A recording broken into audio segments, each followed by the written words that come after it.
Lis Hartels strålende skoleridt på den smukke brune hoppe Jubilee vil sent blive glemt inden for international ridesport.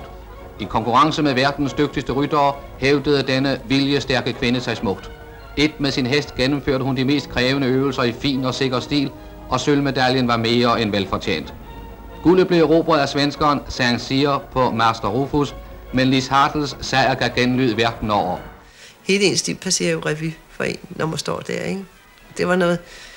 Jeg tror ikke andre kunne holde tårerne tilbage, hvis de havde stået på den skærm på den måde, jeg stod. Det tror jeg ikke. Og så fortalte det Saint-Cyr mig bagefter, og Chaussot, men de var også lige ved at komme til at tude, da jeg begyndte at tude. Det kunne være kønt, hvis vi tre havde stået og tude alle sammen, ikke? Men de synes jo nok også selv, det var noget anderledes. Her vender Lis Hartel og de øvrige danske deltagere hjem fra OL. Og blot 2 år senere bliver det til en ny triumf for Lis Hartel, som i den tyske by Aachen vinder guld ved det uofficielle VM i dressur. Billederne her er fra en opvisning i Madison Square Garden i New York samme år. I 1956 blev den olympiske dressurkonkurrence afviklet i Stockholm, og Lis Hartel og hesten Jubilee vandt igen sølv.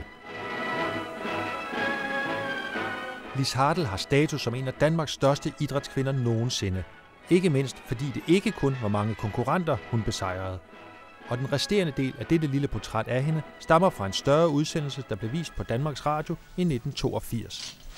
Lis Hartel, de fleste kender navnet. De vil vide, at hun stærkt polioramt vandt 2 olympiske sølvmedaljer i skoleridning. De vil måske ikke vide, at hun var den første kvinde nogensinde, der vandt olympisk medalje i denne sport. Og de vil måske heller ikke vide, at hun få år forinden var så lammet af sygdom, at hendes tilfælde blev beskrevet med et ord: håbløst.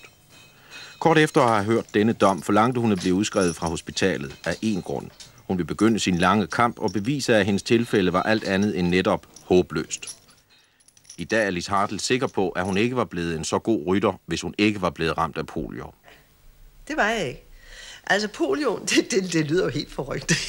Det er nok også lidt forrygt. Men jeg kan godt sige, at jeg havde aldrig fået den indfølelsesevne og den teknik, som jeg har i dag. Det er jo næsten mest teknik, jeg rider på.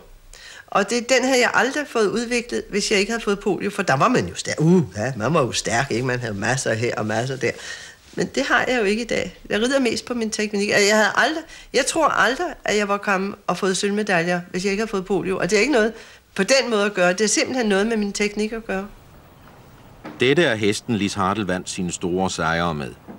Hun har vundet mange af sine 7 Danmarksmesterskaber med andre heste, men af alle er denne hest forblevet hendes absolute favorit. Jeg får jo aldrig en Jubilee igen. Det gør jeg ikke. Lis Hartel havde købt en hest mere, Jubilees yngre halvbror, som en dag skulle afløse sin berømte søster.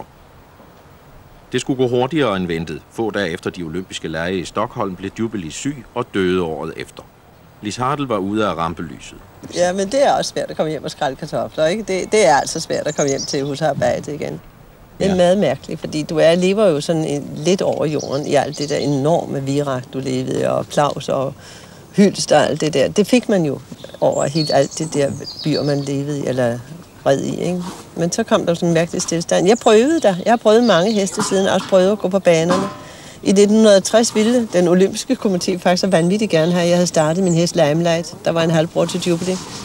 Men det var ikke for at være krukke, men jeg sagde, at jeg er ikke god nok på den hest der. Jeg kan få en 10. plads, hvis jeg er heldig, og det er jo dejligt. Men når man lige har været oppe i det andet race, så er en 10. plads, hvis man er heldig, ikke god. Den er god nok, hvis du er uheldig, men ikke lige efter. Det synes jeg ikke. Og så sagde jeg til mig, det har aldrig været med til før, nogen ikke ville med til Olympiaden, men det ville jeg ikke. Nej. Hvad er din største sejr? Ja, min største sejr, der var de fleste folk nok tænkt, det må være Helsingfors, ikke? Men min største sejr var vel min kamp over min polio. Det tror jeg, det var.